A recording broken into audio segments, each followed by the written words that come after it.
Pessoal do De Olho no Jogo, estamos de volta para falar do Atlético. O Furacão entrou na zona do rebaixamento com a derrota contra o Atlético Goianiense.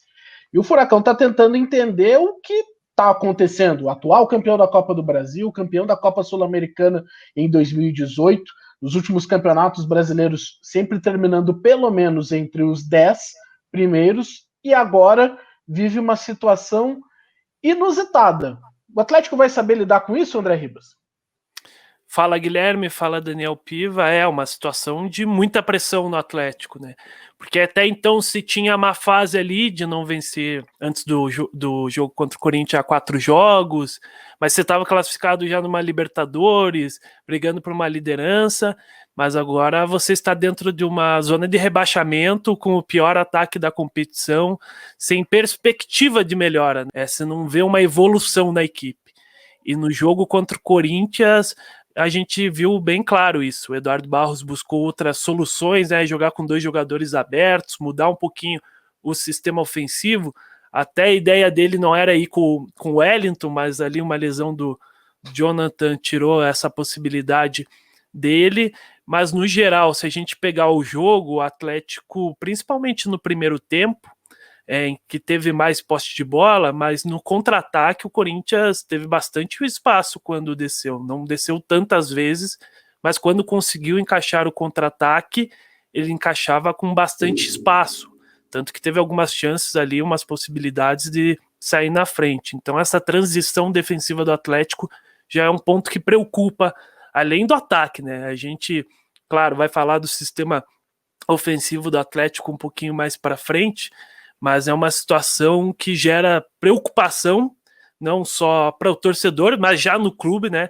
Tanto que já não se sabe se o Eduardo Barros será quem vai dar essa sequência ao clube nessa temporada. Bom, Piva, há algum tempo já, não só no futebol brasileiro, mas no futebol mundial, de uma maneira geral, sucesso e fracasso de equipe são analisados sempre com o treinador como centro, né? Se tem o sucesso, ele normalmente é colocado num pedestal, mas se há um momento como esse, e já são 5 jogos sem vencer, se você contar ainda que teve uma primeira sequência negativa lá no começo, né, da era Eduardo Barros, já carregada também pela gestão ali do Dorival Júnior, ele hoje está sendo massacrado. Se fizer uma enquete aqui no nosso canal, no nosso Instagram, talvez dê 90-10, se é que ele vai alcançar 10% de popularidade. Qual que é o peso dele nesse momento, Piva?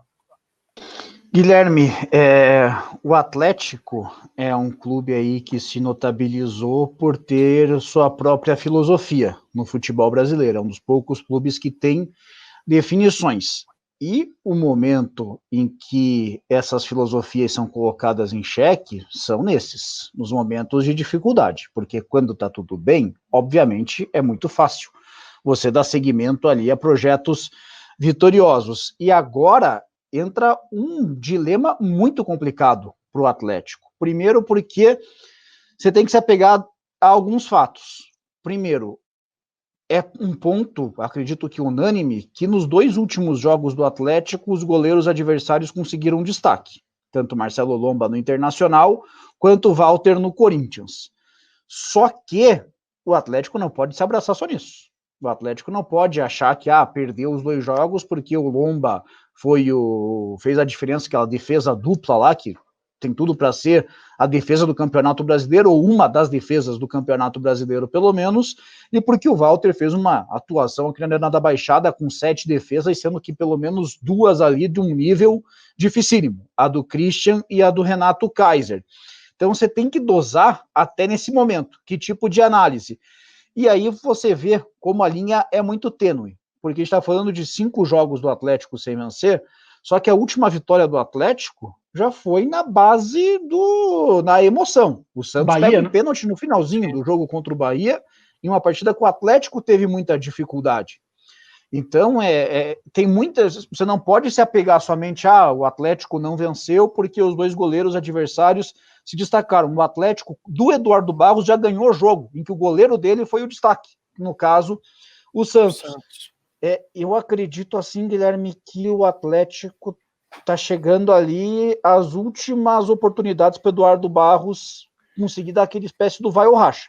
Se ele não ganhar do Atlético Goianiense e não confirmar essa primeira colocação contra o Peñarol, eu não acredito que o Eduardo Barros estará no comando do Atlético no jogo contra o Grêmio. Vai me surpreender bastante daí que no próximo final de semana, daqui 10 dias, o treinador seja ele.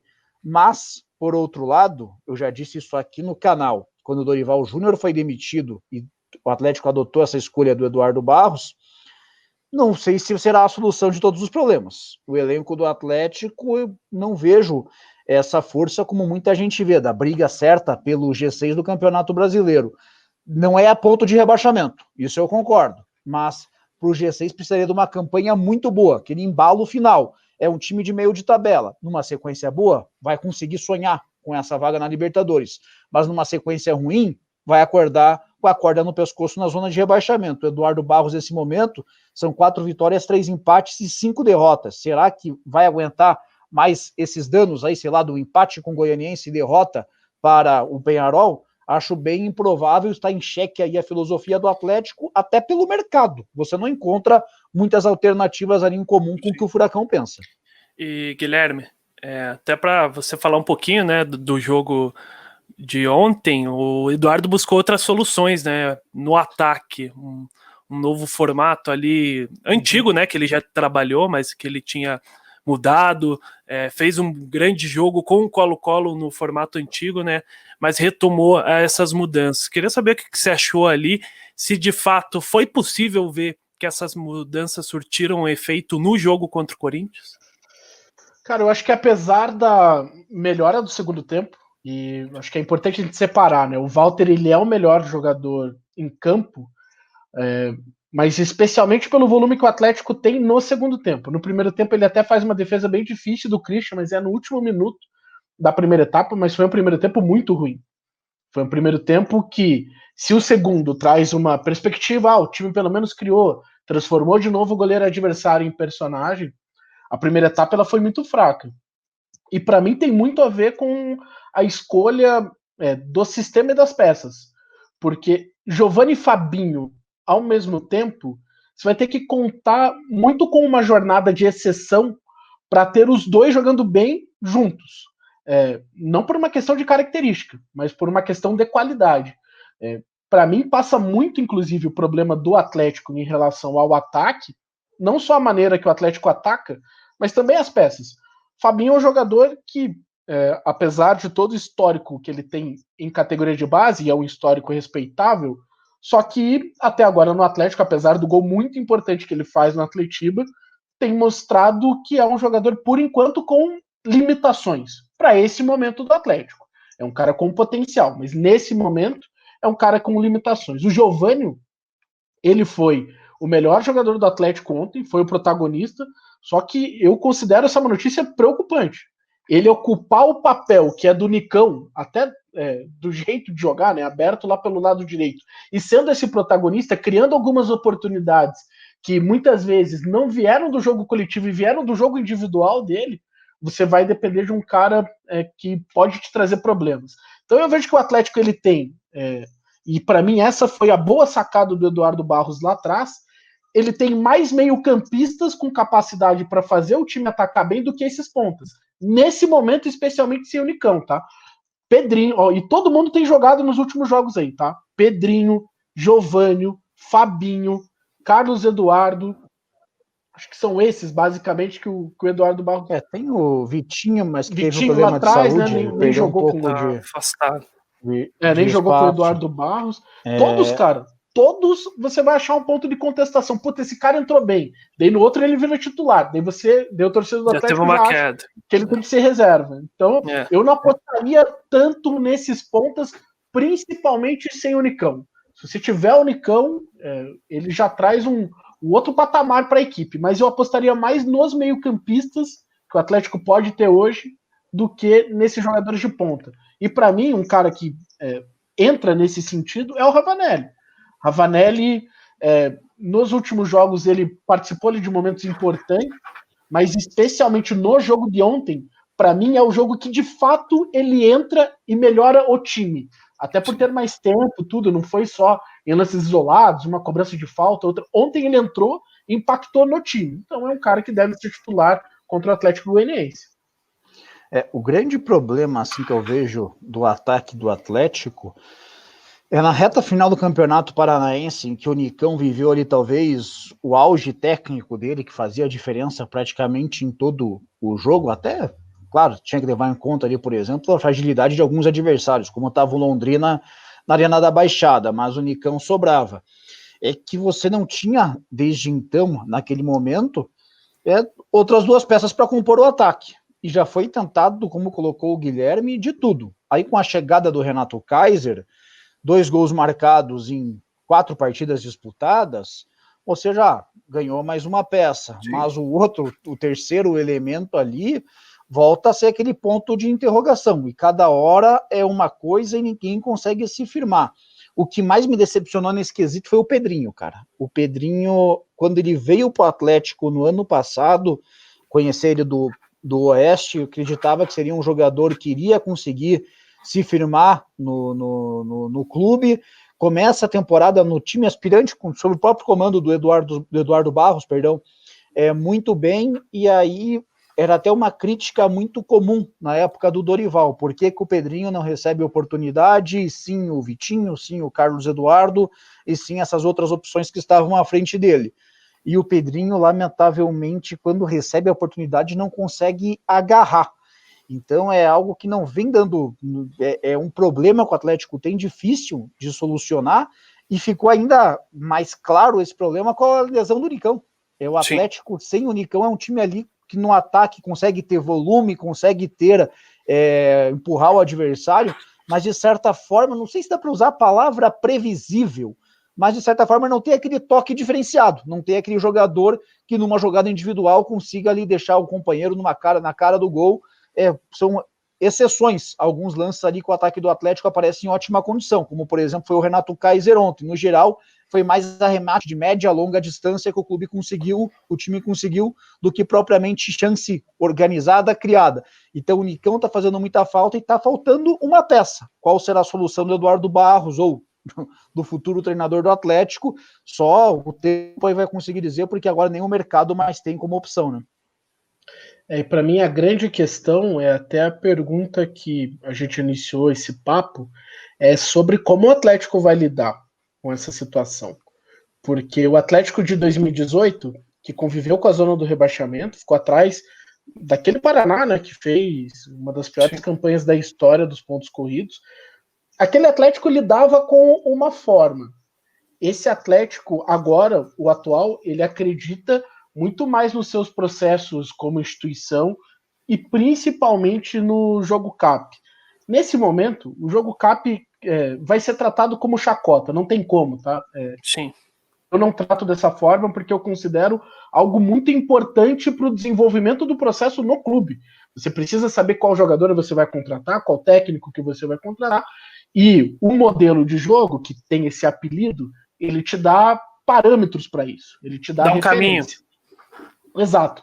Agora, até que ponto o Atlético, e principalmente quem toma a decisão, que é o Mário Celso Petralha, seguirá acreditando, para esse momento, tá, gente? Não estou falando a longo prazo, mas para esse momento, continuar acreditando em todos esses processos e não vai se seduzir, vou usar esse termo, não ficará seduzido por uma solução mais imediata. Mais ou menos como que fez o Corinthians, não estou dizendo que o Corinthians encontrou uma solução, mas o tipo de solução, o tipo de alternativa aposta, né? que o Corinthians foi buscar. Exato. Eu não sei, o que vocês acham? Eu acho bem delicado, cara, porque, sinceramente, considero o Petralha extremamente imprevisível. Ele tem uma personalidade, todo mundo sabe, e age muitas vezes no impulso. Mas, por outro lado, é inegável que o Atlético hoje é um clube que tem processos, que tem ali formas de tomar decisões. Então vai depender muito, assim, na minha visão, disso. Se o Petralha simplesmente vai, por exemplo, ordenar ao departamento de futebol, ao Paulo André, que acaba personificando ali o departamento num todo, uma mudança, uma escolha, um outro nome, ou então se o presidente vai tomar a frente nisso e vai querer decidir. Por isso que eu considero bem previsível até a forma como vai ser tomada essa decisão. Falando um pouquinho o que o Guilherme falou sobre processos, né? Eu acho que, claro, num clube de futebol é de extrema importância você ter critérios e entender o caminho que você quer seguir. Mas também acho importante você entender também o contexto em que você está inserido. O elenco que você montou, se de certa forma é para o jogo CAP ou não, entender as peças que você tem disponíveis e de como que elas podem melhor render. O processo é importante, mas também acho que é importante você fazer essa releitura e também não se prender a uma forma, o que não é o caso do jogo CAP, né? Porque o jogo CAP são várias formas, e a gente já viu o Dorival tentando fazer o jogo CAP de um jeito, o Eduardo, o Thiago Nunes, mas acho importante o Atlético entender esse contexto. O que eu falo até, André, o que para mim seria uma ruptura, não é nem uma mudança que nem fez o Eduardo, né? Saiu do meio de campo com o Losango para um 4-3-3. Seria para mais exato, uma Mano ruptura, Menezes da vida. Mano Menezes, exato. A ruptura seria, vou pegar o exemplo do adversário de ontem de novo, tá? A ruptura seria sair do Thiago Nunes e para o Wagner Mancini. Sim. Isso sabe que eu acho uma ruptura. Ruptura sabe que eu acho o mais difícil de apontar, assim, por isso que eu considero bem imprevisível, até por quem vai passar essa decisão, porque é até engraçado falar isso, porque se o problema do Atlético fosse o sistema defensivo, o time toma muito gol em contra-ataque, estaria meio claro ali que o time não encaixa para jogar desse jeito. Só que o problema do time, claro, o sistema defensivo tem cometido algumas falhas, especialmente no jogo contra o Internacional, recentemente, mas o problema do Atlético não está sendo sem a bola, não está sendo a marcação. O problema do Atlético está sendo justamente o colocar a bola no fundo da rede. E aí, sei lá como vocês pensam, mas para mim seria até um contrassenso. Você tirar a chance do time finalizar muitas vezes para tentar marcar um gol, para começar a apostar em 1, 2 bolas para tentar marcar o gol. Então, sei lá, eu acredito que se fosse apostar em alguma coisa, o Petralha daria ali a voz ao Paulo André. Mas, é claro, vai depender muito dele e é um cara extremamente imprevisível. Eu acho que tem problemas, claro, no sem bola, em questão de transição, mas, claro, o principal problema é no setor ofensivo, e ficou, acho, bem claro ontem, em gerar situações, por exemplo, na partida de ontem, para os pontas, os extremos conseguirem progredir, avançar uma jogada individual, e isso a gente não conseguiu ver no Atlético, principalmente no jogo de ontem. Jogadas, mecanismos que fizessem a equipe se sentir à vontade e conseguir chegar na frente do gol, criar... A gente viu muito volume, né, do Atlético no segundo tempo, mas não muitos mecanismos que o fizessem chegar e ter essa finalização clara. E sobre a questão só do Eduardo Barros, claro, se o Atlético, por exemplo, hoje tivesse no meio de tabela, não digo nem brigando por um G6, mas ali tranquilo, não pensando em zona de rebaixamento, já seria um outro cenário, né? Um nome ok para uma transição, um ano que o Atlético está passando por uma reestruturação, está sem contratar. Agora tem um cenário completamente diferente, como a gente falou bem no início desse vídeo, de pressão, de saber como que vai reagir a esse momento, porque um rebaixamento para qualquer clube, ainda mais para o Atlético, que vive um momento grandioso na sua história, o maior momento dessa história, seria um desastre total. Rendeu o papo, hein, gente? A gente também quer a sua participação aqui nos comentários, deixando aí o seu like. Pode ficar à vontade, né, para compartilhar o seu pensamento também sobre o Furacão aqui com o canal. Você que não conhece ainda, eu peço que você se inscreva, né, porque fica mais fácil, você consegue acompanhar aí no seu feed de canais quando a gente tem um novo vídeo. É importante também ativar a notificação. Nós agradecemos o André com esse boné maravilhoso, fazendo um novo jabá aqui no vídeo. Ele também agradece, e o seu patrocinador também. Valeu, gente, um abraço e até.